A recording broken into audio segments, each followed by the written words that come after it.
Ouais. La parole cristal est prononcée. On est à la tali puissance et exécution, comment dire, les actions. Tout le monde a déjà parce que tu peux demander à un pasteur à une église plutôt n'a ciblé pour une église mais ça aussi va pasteur autour un message nezanine au mona abambi église bolingo mais makambo ate ya makambo ya bato ko lukambongo donc ils n'ont pas de message en fait les pasteurs n'ont pas de message. Tu vois, ils n'ont pas de message. C'est différent des envoyés. Moi, je suis un envoyé de 4e rang. Oui, Naza envoyé à 4e rang. Parce qu'avant moi, il y avait déjà envoyé Moussous de Abaya qui les kaki. Bien, les Congolais doivent comprendre qu'il y a des dimensions. On a des dimensions physiques, on a des dimensions aussi spirituelles. Tu vois? Pour atteindre un certain niveau, on s'en débarrasser dans l'enveloppe physique qui va s'accomplir maintenant. Toi, on attend il y a accomplissement. Parce que maintenant, là, tu es à moitié. Les gens qui prêchent à moitié, ça va te 2-3 versets, tu vas théologie. Non, ils ne sont pas les appelés ni les élus. Il faut pas biler au Kouanati. Monaki, ici Moutou, Boyna Boy, il n'y a pas de mot dans ma partie. Mais on peut se faire de éviter ce que vous avez un message de Toyoka pour confirmer que ça va nous donner pour la parole de masquer. Il d'envoyer des dieux de mille. So ebisi muto ke poto ila prophétie pena makambo tota ba théâtre ça na ba maison de commerce ezalaka les églises maison de commerce ezala na mbuka na biso tu vois oyoka on Dieu m'a fait voir comme ça Dieu me dit dis à ses sœurs en tout cas na ba te soki bazo courage ana ndenge nini ti ekoma muta akosaka na komwa nzambe soko ozela yesu azonga nde bayemba mokolo yesu akozonga bato nyonso bakomonela atuna akotelema na mapata na air nini tu vois akotelema aya na 17h boso aya na 12h siko na États-Unis baza na air nini to na Japon po bato nyonso bamone bamiso balala tu vois eza message moko. L'église doit changer. Il ne faut pas comprendre le temps où nous parce que le Seigneur Jésus-Christ est bel et bien vivant. Maintenant, là, nous ne pouvons pas prier notre Père qui est au ciel. Tu vois? Maintenant, là, nous devons prier notre Père qui vit au-dedans de nous parce que c'est le règne du Saint-Esprit. Le Saint-Esprit vit au-dedans de nous.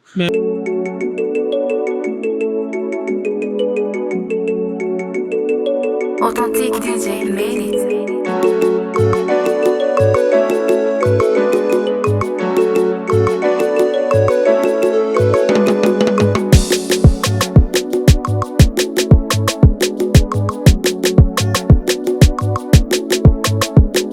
Bonjour, bonsoir, ça dépend de la Herbe Koyambabiso et puis bienvenue dans votre émission de la 7e show de Félé, présenté par Yves là, donc il y a Bassel et Nzambe. Il y a dit qu'il y a pas pu avoir le mot étonge, mais nous tous sous Bassel et Nzambe, oui, parce que les choses sont Bassel et Nzambe, la fondation de Bassel et Nzambe. Donc, ils ont donc la personne est assez la Nzambe. Moi, Bassel et Nzambe, il y a un mot et Bassel et Nzambe. Donc, je dis un grand merci à Banos pour la tradition, un grand merci. Un grand merci à Bassионiste Seigneur sur le propos partout vous allez dans le monde. Un grand merci aussi d'ailleurs pour nous avoir permettre de se retrouver. Nabino et Longo de l'émission et la première fois de retomber l'émission la seule façon de vous soutenir l'émission pour s'abonner à la chaîne d'émission participer dans la notification pour attaquer des illustrations. Donc, au sein de la vidéo, vraiment, pas dans l'ensemble de surtout, on va dire dans un message à Jésus-Christ comme Seigneur et Sauveur. Pour la chaîne, pour s'abonner, pour écouter la chaîne, pour l'émission de la mission 7e sur le réveil, on aura vraiment beaucoup de choses à se dire. Ah, mais notre vérité est à l'exemple parce que pour la Yes, pour la vérité. Ces derniers temps, nous écoutons comme moi qui le connaît. Ces derniers temps, ma pasteur va devoir se soumettre à l'hôpital, à l'hôpital, ah, on va faire l'exemple de solo, on va voir la vérité de la part de Christ. Il a dit qu'il n'y a pas l'exemple de ce qu'il y a besoin de vous déjà. Parce que aujourd'hui, pour le défi, pour le rapport dans le localité, je pense pas que pour vous avez parce que il y a dit qu'avec nous qui n'avons pas, il y a eu pas de bassin, pas de quoi de la caille. On va attendre que ça l'entame solo. Mais peut-être apparence des peut-être c'est du parcours, oui, t'as du parcours. Faut à la fois les accatisés. Et l'ancien on va faire des parcours. Oui, au cahier dans le secteur à Rio, cahier la vie que dans votre royaume. Le message libre au temps parce que c'est un serviteur de Dieu puissant, c'est que je sache, à la place de ça, donc j'aimerais bien que tout le monde pour porter vraiment attention à la Bible sur les bouillons cahiers, vous avez vraiment quelque chose de bien, donc elle va merci à pas dans nos appels sur je ne peux pas proposer la parole, je vais directement dire à Montréal, à Pomela, pour inviter la maille.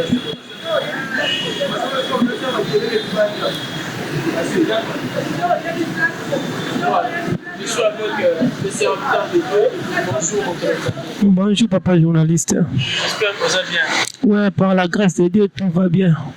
C'est mon père qui est en parce que la bête est là, je suis en on a cité dans bien faut ya pamoja na Nzambe kuna hiyo kana mambo na yoka na mateo ya pale est-ce que c'est vraiment ça dans mambo na yoka ya solo hapana tu antambe na basije na biso funa ye bagaya makamni yo yoka kapunga na he bandeni voilà c'est que na mo découvrir moi donc on a ba téléspectateurs aye ba yoka mambo na yoka afisa ya solo moto na Nzambe première question à des avant que tu te présentes nous on a posé aucune question. Est-ce que pour la vérité, rien que la vérité? Ouais, je veux dire la vérité, rien que la vérité. D'accord, mais si c'est possible, on peut vous présenter à la télé pour la première fois pour le conseil de l'Anzambe, à ta combo, adresse spéciale l'Anzambe. Adresse est un peu difficile, mais mon nom c'est Shilo Tchouka le Messie. Donc, je suis un envoyé de Dieu et un serviteur du 4e rang qui a envoyé pour annoncer le message cristal na tango tozana ya la Odyssée.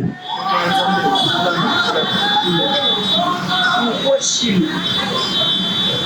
Parce que l'histoire de Chilo est un peu Yesu. Mais pourquoi il y a Chilo? Bon, nayoka kombo na mbalebele to raison oyo mbalebele ki kombo Shilo za kombo ya Yesu.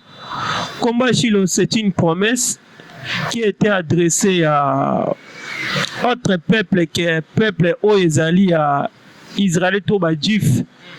Yangwana eza en fait eza esprit kombo ya Shilo. Eza esprit ya autorité ya royauté. Oyo kosangisa royauté na sacerdoce. Et au moni balobi na Genèse 49:10 que le Shilo viendra et que le bâton souverain sera entre ses pieds.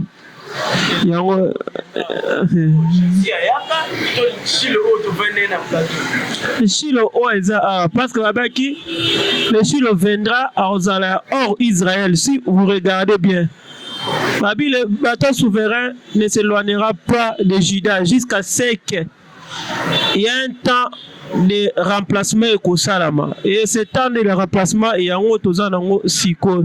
Parce que on a Chilo, Chilo, moi, et la Congo.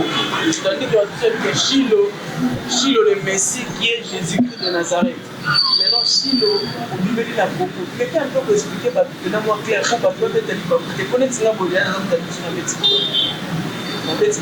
Mais quand on peut expliquer vraiment la profondeur, le débat comprendre. Oui, si on pointe d'abord Tozongi na Makomi, dans 2 Corinthiens chapitre 5, verset 16, la Bible nous dit que dès maintenant, nous ne reconnaissons personne selon la chair. Et si je me présente aujourd'hui comme Shiloh, je ne parle pas selon la chair, mais je ne parle selon l'esprit. En fait, c'est l'accomplissement des lèvres qui va déterminer tu es Shiloh ou pas. C'est pour cela que je me permets de m'appeler Shiloh. C'est parce que le Seigneur m'a appelé Shiloh, parce que j'ai une mission à accomplir. Et pour cela, il me faut le bâton souverain entre mes pieds. Tu vois, c'est pour cela qu'il y a un Shiloh. C'est pour accomplir ce que le Seigneur veut accomplir à ce temps de dernière. Il a accompli le temps dernier. Il y a un Shiloh.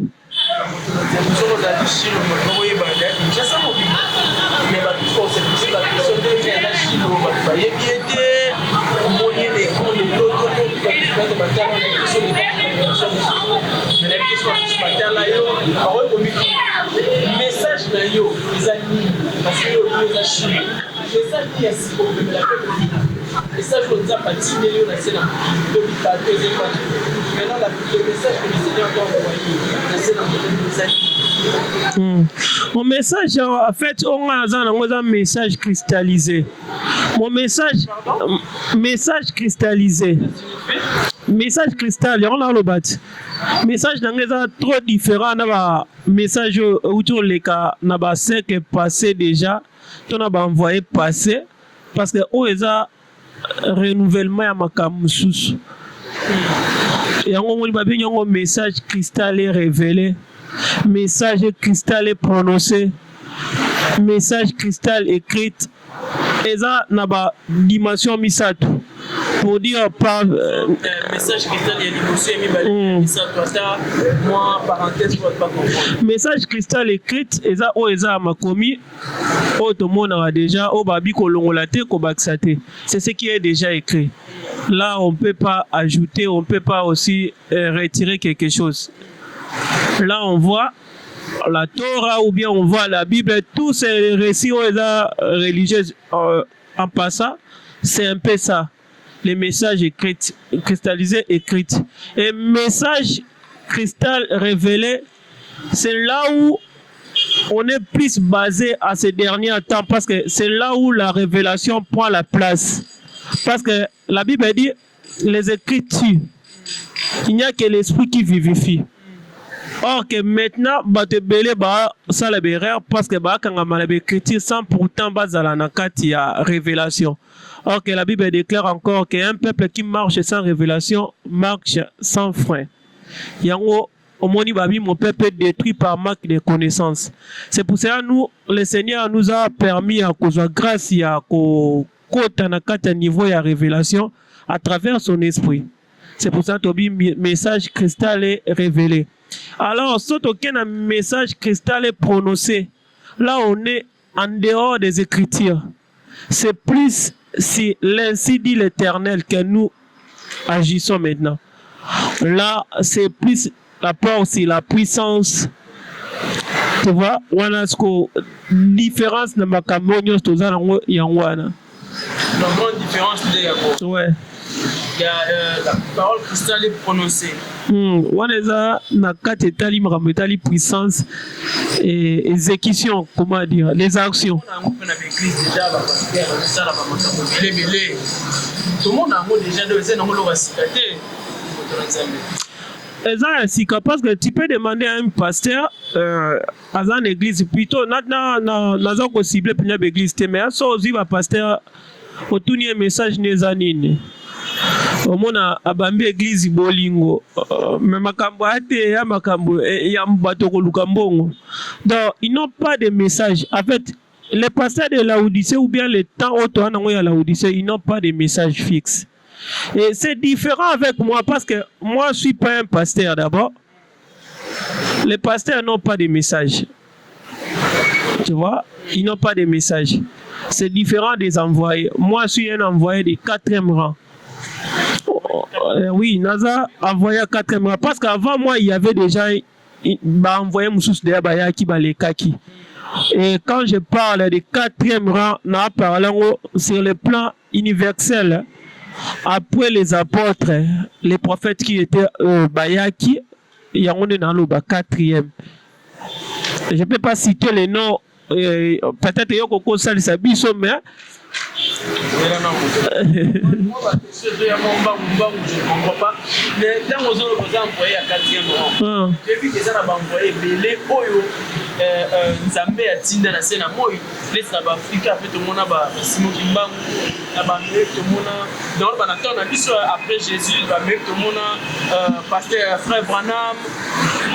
Tout le monde a battu Belé, tout le monde a fait Nabala, tout le monde a battu Belé. Maintenant, il y a tout placé au Wab. Otangi toi, bakisaka ata moko. O bakisa nani? Oso otangi de ya 3, ça veut dire qu'il faut 4e maya. 4e maya. Yo Kastova inet. Ah, mais Mahomet passe à la carte après Jésus. Mahomet Jésus. Mahomet a même un message à Jésus. Moi, je suis à l'envoyé de Jésus-Christ. C'est trop différent. Donc, ils ont envoyé à Jésus-Christ. Oui. Non, ils ont envoyé à Jésus-Christ. Jésus-Christ, c'est lui là Dieu. Non, parce qu'il y a une différence. Les gens disent que les musulmans croient en Dieu, mais pas croient en Jésus, vraiment en Jésus-Christ comme prophète. Vous comprenez? Maintenant, Dieu le peut envoyer à Jésus-Christ. C'est que dans le nom épargné par Mahomet, Dieu le prophète qui après Jésus. Oh Jésus que c'est entre Simon Kimbangu, je vois Frère Branham et puis Aïdi Nabas. Oui, on parle des prophètes de Jésus-Christ. Ceux qui ont mené le message de Christ. Le message qui s'est distingué, où ils ont cristallisé. Il y a un épisode au Komema. Il y a un 4e envoyé. Il y a un envoyé à 4e rang. Pourquoi il a envoyé à 4e rang? Parce que le Seigneur m'a fait grâce. Je me le permets, Yakoloba. Je suis le premier immeuble comme Mati dans le 4e ciel, tu vois. Le premier immeuble comme dans le 4e ciel. Comment on est parce que immeuble, ok, dans le 4e ciel, c'est la première fois dans le 4e ciel, on va avoir le 7e ciel, mais dans le 4e ciel, parce que immeuble est dans le 4e ciel, dans le 4e ciel, on va pas dans le 4e ciel.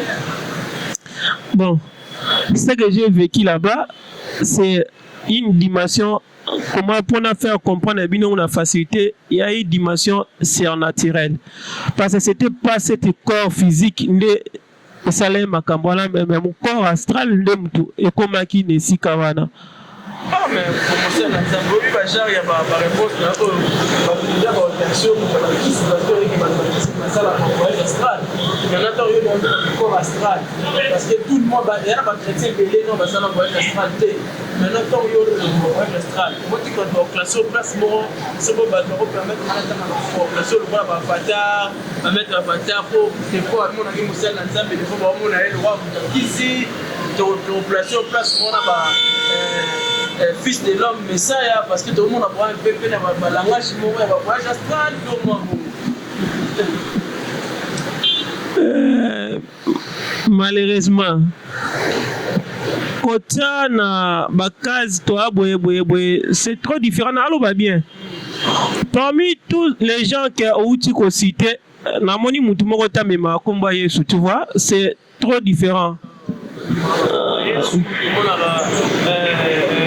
Messiah, makomba Yesu, masambukidi, malgré abobo me magamema pe makomba Yesu, tout le monde a ba tunyo sona tangi wana ba le makomba Yesu, maintenant makomba Yesu. Revenons d'abord sur le plan astral. Quand je disais makambo astral, tu viens de dire que kolobango boye bimsa lokola kindoki. Il y a une chose que les Noirs en général, ou bien les Congolais doivent comprendre, qu'il y a des dimensions.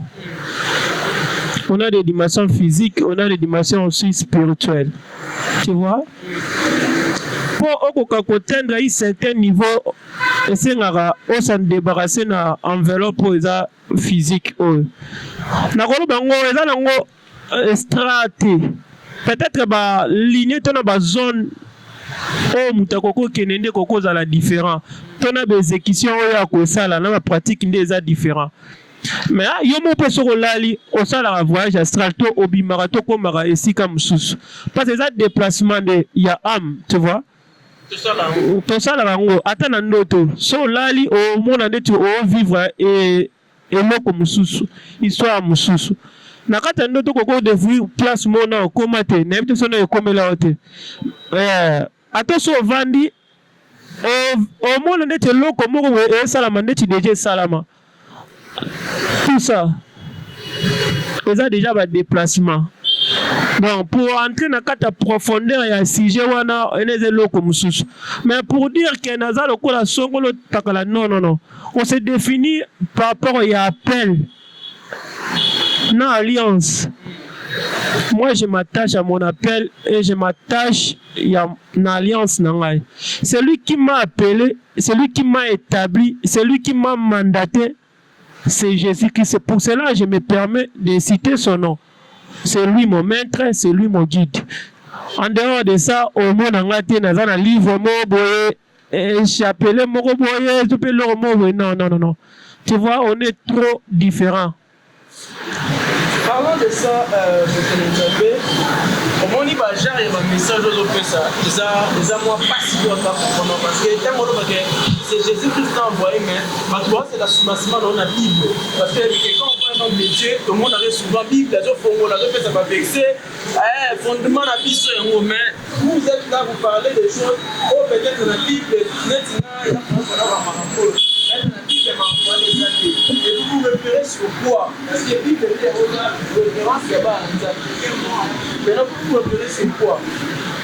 Je ne dirais pas la contradiction, tu as contredire, mais je n'ai apporté un plus na oyo yebi. La Bible d'abord, c'est juste un récit. Un mémorial au salon pour Mouta, mais qu'on se réfère à la sous-basmato fondation to base. Mais la Bible n'est pas la parole de Dieu, tu vois? La parole de bon Dieu. La Bible n'est pas la parole de Dieu. La Bible est le Benzan. Maintenant, Dieu sait que la Bible n'est pas la parole de Dieu. C'est-à-dire que Matthieu, Jésus-Christ, et ça dans la Bible. Maintenant, quand tu dis que la Bible n'est pas la parole de Dieu,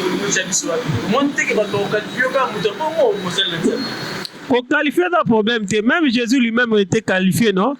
Le fils de Benzéboul, tu vois? C'est pas ça mon souci vraiment que les gens me qualifient tel ou tel. Non. Mon souci est que je sois le mieux compris. Bien compris. La Bible n'est pas la parole de Dieu. Oui, la Bible n'est pas la parole de Dieu. Parce que la Bible, c'est un récit mémorial au Bassala. N'a pas ce passage où on est na 1 Samuel chapitre 3. 1 Samuel chapitre 3. Au bandit na 1, tu te commandes à 3. Tu peux lire. Voilà, il y a bien un passage. On appelle ce passage. Verset 1. Le jeune Samuel était au service de l'Éternel devant Élie. La parole de l'Éternel était rare et en ces temps-là, les visions n'étaient pas fréquentes. Babi, la parole de qui? Dieu. Babi, la parole de l'Éternel. En supposant que c'est ça la différence, il y a matière. Entre il y a un pasteur, il y a un moto, mais ça n'a pas et on voit la différence la parole. Parce que il y a Réma. Réma, Réma n'a ngate. Non, moi je suis. D'abord, il y a une différence, nuance. Et ils sont des visionnaires. Mais moi, je suis un porteur de vision. Tu vois, c'est différence. Parce que le Seigneur, quand il avait appelé Pierre, il y a Pierre édifice, à l'église, Abaki, toi tu es Pierre. Et si cette pierre, j'ai bâtirai mon église, Abaki, j'ai bâtirai, on va bâtir nos églises. Tu vois, je ne peux pas me permettre à cause au devant de la scène pour n'acheter Jésus Nassima. Non. La révélation que le Seigneur m'a permis à Kozwa, c'est pour orienter son peuple. Juste pour rendre peuple oyo, il y a maison, il y a ba difficulté et ba ko retrouver place. Parce que ba brebis oyo abaki eza libanda, il y a bergerie oyo, disons, ce sont des peuples africains. Okay. Précisément vraiment na kati ya RDC, parce que le RDC a scandale prophétique, il y a un déjà Sion. Tu vois, si on peut aller plus loin, on a porté la révélation pour orienter le peuple, parce que le son de cloche et Kobeta, on va donner le go là, et ça sera donné dans RDC. Je ne sais pas si tu me comprends là où je suis. Donc, pour nous un message différent, ça sera seulement différent. Non parce que biso tolingi to tiango. Non, parce que yemoko na Malachi déjà zolobango. Maintenant, vous verrez la différence entre ce qu'il me sert et ce qu'il ne me sert pas. Vous verrez de nouveau la différence, tu vois. Cette différence, tout à temps promis à Banda Kalawana, c'est ce qui va s'accomplir maintenant. Toi, on attendait, il y a accomplissement. Parce que maintenant, là, tu es à moitié. Les gens qui prêchent à moitié, ça va te deux, trois vexés. Autour de la théologie, non, ils ne sont pas des appelés ni des élus. Et notre cas, c'est trop différent.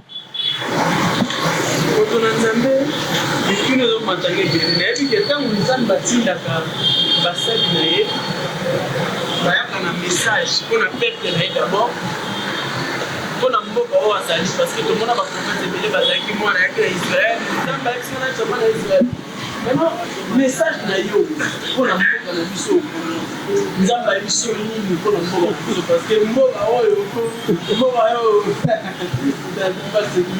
makambo nyonso mpona nga na mbuyema parce que message nini oyo le Seigneur ayebisi homme de Dieu omema mpona mboka Congo parce que guerre ezalaka na Congo nzala eza na Congo misala eza te na mwana makambo mabamu ezala na Congo maintenant nzambe kwa prophète les autres nzambe alobi nini baeza zomelo maintenant pour qu'est-ce que le Seigneur a dit pour la avec wana siko tosala makambo bango basalaka wana tokuma tokendela moko eza te na so nzambe abi Congo ebonga te oto nzambe esinga nakozwa baprofesio nde tubapesaka o mutu moko boye akufa o président so aluki nga te osala boye biloko wana omonaki nzambe akakisi mutu boye na boye yango atango otinga mabati yango biso mpe toyeke toyebi te soki okoza mutu aka message ate toyoka tokonfirme toyeba ozaka ntangamula bango efo maske d'envoyer des dieux nde biloko wana so ebisi mutu oke poto eza prophétie te sosi mutu baabundisa mpo baprophétie na bango ezalaka bongo baabundisa na amona bitumba makasi baa bamona victoire makasi te bon peu importe moi je suis pas un messager à bongo moi je parle de ce que le Seigneur a retia pa nanga na bakoloba et on peut na koloba moi je parle de ainsi dit l'Éternel avec l'ainsi dit l'Éternel si tu me demandes eloko nini nzambe aza nango lokola projet mpona Congo je le répéterai 1000 ou 1000 fois le Seigneur a un plan merveilleux pour la RDC. Je crois que les serviteurs ont déjà bakufa avanga baleka bandolo belango et na ye pona kosala continuité message wana te parce que le message c'est à moi ezaki message nanga bo comprendre ngo tout au long ya makambo to bando to bandi kosala bo comprendre ngo la RDC eza Sion comme na loba eza scandale prophétique eza pays eza réserve pona mokili mobimba yo bisinga omona ka mabe ba guerre ba nzala ba nini boso na biso RDC ne muto obikisa mokili mobimba oloba nini Non, ça va bien parce que les assurés dans biso, parce que je suis chrétien, j'aime que le pays n'en est à la bien pour vivre la richesse de Zaranamo, vu qu'on en a fait Zaranamo, que nous un jour de vivre bien. Donc, sur le fait que RDC se veut motiver, on en douté parce que la RDC a. Oui, la RDC avait tout, mais ce qui lui manquait, c'était ce message. Oui. RDC, tout un peuple, toute une nation marche à travers un guide. Et le guide n'est pas seulement le président de la République. Et lui, il est là sur les choses gouvernementales pour pouvoir organiser, diriger, coordonner. Mais celui qui donne l'orientation, c'est Dieu. Et Dieu ne parle pas avec tout le monde. Dieu parle à travers ses envoyés. Et c'est lui qui pouvait diriger les choses. Nanenga essayisme était tout à côté tonete. Natao bazala quitté. Oui. Le Seigneur m'a dit, mais ils sont dans un malobana pour continuer à sauter. Le Seigneur a dit, Jésus a dit, on a beau jeune fille, le Seigneur m'a à Paris, il m'a dit, Papa Wemba, à Salakiboé, il m'a dit, Kester, on est dans un peu de malobana. Tu vois, il y a des choses dans la dimension prophétique, il y a beaucoup de choses. Donc, disons, pendant qu'on est dans la musique, sur le plan vision, on a des prémonitions. Tu vois, la prémonition n'est pas de vision céleste. Ce sont des visions provoquées. Tu vois, là, la plus, ce sont des sorciers. Tu vois, ça la prémonition. Tokoko kende suso za ba makio na o obenga so makio na o na yoka eza ba biloko ba ranja kato ba bongisaka en avant. Na monde y a ba vision to ya message eza na ba canal ebele. On a plus de 777 niveaux ya ba canal ya ba message. Tu vois, ezaka na ngambo nzambe te ezape na ngambo sata pe salamaka bango bazora ba prémonition ba koti na kata ba trance bazora ba vision. Il y a beaucoup de choses et salamaka et soko ye pe na makambo tota ba théâtre salamaka na ba maison de commerce ezalaka les églises. Ma maison de commerce ezala na mbuka na biso, tu vois. Oyoka, Dieu m'a fait voir comme ça. Dieu me dit, dis à ses sœurs. En tout cas, n'a pas été ce qui va avoir courage à n'engeni. Si et comme Amuta a kosara na koma nzambe, tu vois, c'est trop difficile, c'est trop difficile. Moi qui vous parle, la plupart des messages que je reçois, j'ai souvent eu des visites des anges, tu vois. Ils te dressent des messages, voilà, c'est comme ça, c'est comme ça, c'est comme ça. En fait, c'est trop différent. Message nanga na yabango. Na repose exemple moko oye pasaka na kati ba maison de commerce au total ka. Mutu aza possédé. Il dit qu'il est possédé par un démon. Mais oyoka démon na ba benga na e aloba akokende te batuni ekombono nani nga kombola ngeleni. Kombono nani okombola nga mado. Il n'y a jamais eu de démon comme mado, tu vois. Ce qui m'étonne, c'est la différence entre les esprits humains et les esprits démoniaques. Et la différence, c'est ma casse. Et la plupart au monde a délivrance. En fait, c'est la distraction. La distraction. Et ça, la distraction, c'est ça. Au nom de Jésus, milimo kei na kei. Bon point ni moi ça pasteur à quoi raté. Moi ça pasteur. Moi derrière moi ça ministre derrière quoi. Auto moi ça y a président moi y une église va bonde là quoi. Auto va monele likama be asalaki. Te ezaka makamala. Bolobili ka motu ya mission pe ba quoi raté. Ouais, on va quoi tata ba caméraman. Mais moi je te promets ou bien moi je te mets un exercice ya koluko e ba recherche. Moi si je vais que tu sois caméraman ou bien journaliste, musicien, ma protocole, au moins la bango bakoya. Même si un président de la République soit yo au Vanda, soit à un problème, soit bien koya okoya. Tu vois? Soki yo lobi akoya. Oui. Makambo za ngo senga koya. Bon, to bon ça kunde ko lobi so makambo za ngo esenga koya. Si je comprends, bah pasteur bah pesa un message à ma belle parce que ndeko lobi na tout mona moli mozi président de la République agenda prière, les ministres, les députés, et aka bateau moka en plus bateau ba en église so monika mutu mo za mo jar ba pesa ka likamba blocage freinage musa les athées mais mutu mbongo ba pesa ba message mo très différent. Qu'est-ce qui fait que ba pasteur bas comme lokuta? C'est la manipulation parce que on peut manipuler bateau baza dans les besoins. Les gens ont besoin de quoi? Les gens ont besoin de s'attacher à quelque chose pour qu'on trouve plus mieux. Et c'est cette souci-là qui crée médiocrité dans des créés en Mboka Nabiso. Tu vois? Il n'y en a pas de fiabilité, zalité, koko garantie, prospérité, élévation. Tu vois, aujourd'hui, pas bien des mois célibat. Des mois, mon côté comme célibat, tu vois?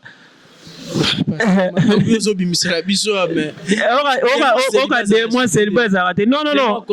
Des mois contrôle. Là, tout le monde contrôle, va présenter tout le monde.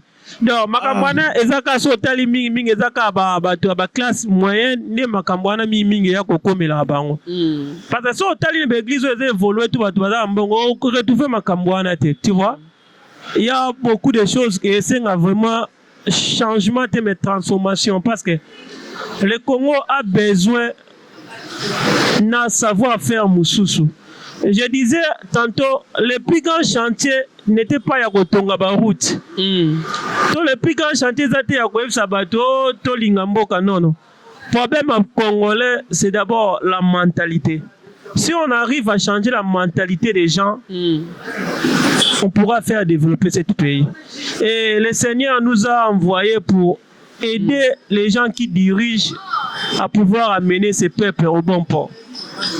Sans pourtant que les Kanabato basala rango pour le commerce. Na olobanelo moko peut-être kokozala un peu étonnant. Tu vois les miracles que les gens ont fait ici. O mutumbi se bimé na likolo, otali mutukotombi se bimé li duso ezate, tu vois? Ce sont des choses fondées. Et puis bah na grande place. Au moins ni mutuzo bana mapasa moko atika na libumu différence à 2 mois et à 2 ans. Tu vois, les gens vraiment ba distraction mo pasteur mo bazui batoke ake akoti ba na ndaku s'occuper toilette tanga bimina ba maki mais papa koko ça ferme. On s'ali ferme ba Congo ekufa suna nzala maki te. Tu vois, ce sont des distractions. On voit la moutale là oh guerre ici la zopenine ala na poto. Mais guerre ici là tu vois c'est que t'as yo côté exact distraction mais bato ala baza bato déjà ba vandi na mitwa bato yango bibelobi il est devenu dire d'attendement tu vois quand toza dans ngonde yangwana ngana zate pona yako fa continuité à message ya bato tout ndenge ngo ba ndo sala ngapena yaka kolanda non parce que romona l'ange qui a Paris dans Apocalypse pour l'église nyos ayaki na continuité te ya message église ya Éphèse et comme un message à Philadelphie un message moko to auto ba prophète ba yaki boso mon Esaïe te ayo abandosa la message à continuer message à Jérémie to Jérémie ayo continuer message à prophète ceux qui sont ngolo soko pakala et tikala kozala te pourquoi bango nyos bazo tourner sika moko. Parce que moi je m'étonne, église bokomi soki mawana nzambe. Mais tongo midi pourquoi vous n'approchez que le mariage? Est-ce qu'on est censé être prêché le mariage? Tobonga mapoto kende ko bala na lola o bien nini. Parce qu'après cette vie, il y a une autre vie. Ouais. C'est ça que le peuple doit commencer à comprendre. Parce que Batebele, l'église, est au cours ça, il est là, la vérité. L'église ment jusqu'à présent. Batebele, ça va tout gagner, ça va. Mais tu es là, il y a soit zonga. Il est là, si vous côté rien, côté vos alliés, à zonga, combien de fois, c'est déjà zonga. Oh. Au moins, ici, quoi. Il soit zonga, tu as vu que tu es là, il soit zonga. Maintenant, ils sont déjà zonga. Ils sont zonga, sundengenine. Dès le début, na Corétien Balobi, dès maintenant, nous ne connaissons personne selon la chair. Oui. Alors, ce que vous avez dit, nde bayemba mukolo yesu akozonga, batu nyonso bakomona na atuna, akotelema na mapata na air nini. Tu vois? Akotelema, ya na 17h, ya na 12h, siko na États-Unis baza na air nini, to na Japon. Pour watio soba mone, bamsi balala. Tu vois? Et un message moko l'église doit changer. Il ne faut pas comprendre le temps où nous parce que le Seigneur Jésus-Christ est bel et bien vivant. Maintenant, là, nous ne pouvons pas prier notre Père qui est au ciel. Tu vois? Maintenant, là, nous devons prier notre Père qui vit au-dedans de nous parce que c'est le règne du Saint-Esprit. Le Saint-Esprit vit au-dedans de nous. Mais mon transfert va comprendre, non, Jésus-Christ a zonga comment? Oui, il avait azonga déjà, c'est par l'esprit. Il vous est avantagé que je m'en aille. Oh, yazonga kana. Ezaki karaye moro, non? Saint-Esprit. C'est le Saint-Esprit. C'est pour cela que la Bible dit il a reçu le nom au-dessus de tous les noms. Le nom représente le travail. Tu vois? Musala oyo zuito ki twa yo kozwa eleki oazaki nango liboso. C'est pour cela liboso kokuyi kokoya kobenge fils, mais maintenant il est le père. Tu vois la différence? Et les koto bato liboso wa notangela ngo banani banayo babenga ke prophète parce que bango batika likaka na oyakala. Ya babi tango ba sa lecture ya Saint Testament, c'est comme une voile eza jeté na regard na bango. Moi ba comprendre ezate. Merci homme de Dieu. Nga na question mo ya suka poto chité TV za ezangonga. Na linga un peu to mekoeba parce que l'église aujourd'hui mingi vraiment on s'est basé na prophétie, na offrande, na badim. Est-ce que batu obagandra na église ko azangi opesa mbongo offrande na dim batu na moyeba pamba mwezate parce que tout le monde na église ba bi muta $100 aleka muta $1000 aleka muta parce que batu e ofele parce que prière paye batu $1000 ezala bna oya onction wana nzambe mutoyo eka ukate tanga ndokitation na ta $10 que Dieu te bénisse que Dieu te bénisse que Dieu te bénisse. Ce sont des choses eux ont les mbisa peut-être ba na nzambe musuba ngende obondela maintenant yo tant que envoyé de Dieu bo trouver un message wana ndenge nini ya bat ba martelaka sur dim no offrande po ba ba bike lipambole ya kana loboko epesa yango ezwaka tout ça est une question on a baki tout ça que c'est une question il appel la plupart ya bato bobenga ba serviteurs de Dieu en fait ce sont des coopérants bato ba kwei na likambo onkaboye oto bato mo ba ndoko tambola na sérieux parce que bato balingaka sérieux moi mingi bato mo ya logique bango de ba komisa bango ba serviteurs de Dieu mais cet homme là bien cette dame là n'est pas appelé à être devant un peuple parce que la tâche de cette ya ko se statuer ya ko za liboso ya peuple eza devoir moko ya bajete tu vois ko conduire bato les exercices mususu eza plus puissant que ko za chef à gouvernement tu vois comme mamutu na kati ya likambo tali offrande to dim faut comprendre c'est quoi l'offrande maintenant c'est quoi le dim maintenant parce que oh nyonso boyoka kawana maintenant c'est ils ont déjà changé parce que ils ont sous bon côté. Mais maman c'est biblique. Il y a on a le Bible, on appelle la Bible biblique. Surtout nous on quand on passage à Bible, ba ko ça makambo na senga parce qu'il y a des fonds du ciel. Donc on a ba singo fonds du ciel. L'église ba ça la moitié. L'église a offrande de l'église, offrande du prophète. Si on offrande du prophète, c'est le prophète qui le fait ou bien c'est bandimine mutu ba ça la wango. Bandimba oche la prophète. Non offrande.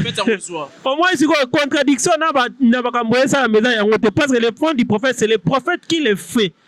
C'est quoi le fond du prophète? Le fond du prophète c'est quand le prophète offre à Dieu. Offre à Dieu quoi? C'est quand il déclare. C'est ça le fond du prophète. Si un prophète déclare c'est toi.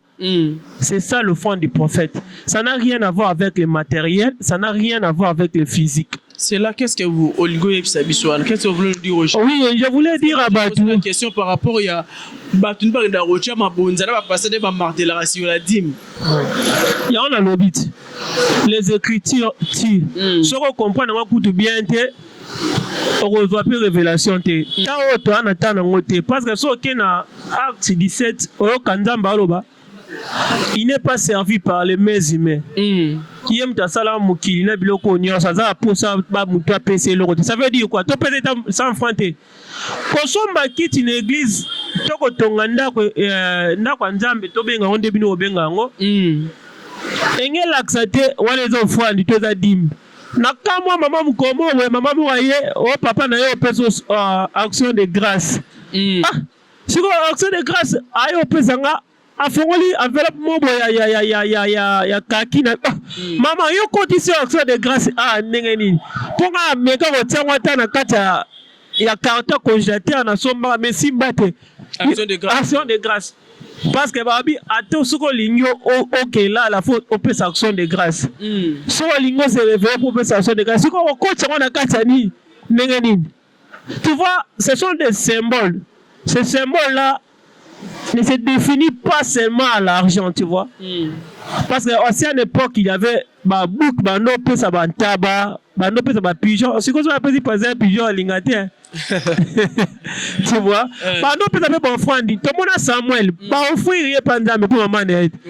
Papa, so ba yeti que la pasteur moi na ba yo kabela pasteur à l'inglaterre. Nata offrande pour ko pesa moi na. Non, pasteur Olinga pas rose pas sali netonga na nzambe. Maintenant, par là, l'envoyé de Dieu, vous voulez dire quoi? Maintenant, tant que vous avez offrande, c'est pas eux qui ont fait ça. Si vous avez une église, c'est qu'offrande de paix, ça m'a raté, Nadim. Non, mais moi, depuis que j'ai commencé à servir le Seigneur, je n'ai jamais demandé l'offrande, je n'ai jamais demandé de dîmes. C'est vrai qu'il va passer sur la télé, il va frère au Bongaté. Parce qu'il va passer moment au Bongaté, il va dire l'offrande. Dieu, ce qu'on peut ça va dire au vivre en dernier, il va passer dire l'offrande. L'église doit être ton amandé, il va quitter le route à Wapi, bon micro, avec un mouton, il va passer le micro, frère Mobo, chéribin, ça sombre un micro dans l'église, après ça, il va belé dans l'église sans que batinda. Maintenant, si vous revivre comment ça dit nos offrandes des athées. Ah, c'est quand la boy pas passer ba micro l'église, ou va passer ba kit l'église. Na boy ite. Na boy peut tu vas passer mbongo. Mais ba comme on ne va utiliser, ce sont des noms sacerdotales. Il doit comprendre à ce temps ici et l'ingélaksa nini parce qu'il y a une reformulation des choses. Les choses ont été appelées à changer, à être renouvelées. Avec le renouvellement plutôt, tu vivre ma kambu mususu. Tu vois? On a posé un commerce. En tout cas, moi je vais peser de tout mon poids na temps et que la RDC est jouer un rôle sur le plan universel. Et à travers notre gouvernement, nous avons la capacité de comprendre comprendre que les serviteurs de Dieu, les serviteurs de Dieu, que vous voulez pas ou bolinga to nini ekosalama to comme na capacité wana ya ko discerner oyo abengama oto abengama te et problème nanga message ya makasi ya kopesa to ya kolobeza yaki na makambo nyonso za et que le peuple de Dieu ne s'attache pas aux hommes parce que batumsusu akokozela ayo koloma ma vérité ma ondi mate parce que linga pasteur na bango to nto nai na bango dadi na bango. Tu vois, le père spirituel va comment dans quatre églises. Or que le père spirituel, ce n'est que Dieu lui-même. Le père spirituel ne peut pas exister dans quatre églises. Tu vois. Et ça, moi, passe. D'abord, comment on sait la meli melo, basangsa makambo et kokoza terre komoza. Et que problème n'engeza batuba lukanzambe na musunité na molimo. Et ce temps ici, si on souffre beaucoup, c'est parce que batuba trop attaché na oeza matériel na oeza musuni. L'église a détourné batu na vision. Oh, tu vois, quand tu prêches la prospérité, tu dois savoir Nathan nous oppressions parce que dans bâti il faut tous avoir pauvre pété. Tu vois, mais tant que projet prospérité, il faut prêcher peuple nini. Nathan ni peut même un message Johanna. On doit présenter le Christ crucifié, non le Christ. Oh, Lazare, moi, na Maria, na Israël, na Nazareth. Donc, on a posé un Christ universel, tu vois. Nous, on a dit que ça, la guerre, Congo, tout le monde entier, et Bakoye, Banzambe, Ndenga Solo. Parce que moi, je te dirais, ça, c'est une prophétie que je te dirais. Le monde entier, Bakosa, la tour, Babanda Koya, Koya, Makambo, na kata RDC. Bonzambe, le sous wa bandela, on sous à travers RDC. Parce que, oui, obiso tozana on a ba ongaza ngoto obiso za parce que génération oyo ebengama bandakala. Essayez un message open naza ko lancer ba jeune fille na ba jeune garçon o baza na kata betonga o azoyoka message o le Seigneur Jésus-Christ o abenga génération ya sika o ekobima la 4e génération. Les gens o bako se souhaiter une génération de gens qui vont naître sans pourtant apparaître. Bato bazala baluki ba titre te, bato baluki ba mbongo te. Bato wana ndenza bazala besoin na bango pour relèvement ya mboko na accomplissement ya ba dessin na kata mboko. Je pense que le message est passé. Bandegonios boyoki message ya Mosal Nanzambe. Et c'était vraiment un honneur makasi pour Nanga Koyamba, homme de Dieu na plateau. Na bi que ça la première fois te. Na bi to Rosalazana parce qu'il a beaucoup de choses à nous dire. Il a beaucoup des enseignements à nous dire. Azana mambo belé ou apprendre biso. Banana Nzambe, à travers l'émission, vous découvrir vraiment qui est l'envoyé de Dieu, l'envoyé du trône éternel, Shilonsuka, le Messie. Donc, boyo qui est, boana boyo qui ka moi, d'être le banabison qui na dingal na so bakoyo qui moment itoke molo mura ya muki ya kosa leka, mais avec le temps vous comprendre qui est vraiment cet homme. Ngana zo ba témoignage na mingi na yebi de quoi il est capable na vanda kana bato ba beta masoni moment aussi j'ai vécu des choses malgré na peine ba doute kaloa bino nde bota la biso mais avec le temps biso na bino nzambe osala biso grâce to comprendre message oyo mosali na nzambe apesi. Nous sommes pratiquement vraiment à la fin de notre entretien. Je dis un grand merci na technique là je vois monsieur Chéribin donc Montréal, merci beaucoup pour la musala malama. Un grand merci na ba sioniste nyonso, un grand merci na ba balandi biso. J'insiste, meilleure façon de soutenir biso ça, bo s'abonner na chaîne na biso, bo s'abonner, bo cliquer na cloche de notification, bo benga rabande kotan au mon émission, benga papa, benga maman Simba Bible Fongola parce que au ka makambu peut-être au Fongola Bible zate et 5 éclaircissements au ka ngona à travers Mosel Nzambe. Shilo Tsuka le Messie. Quant à moi je vous dis bye bye et à la prochaine.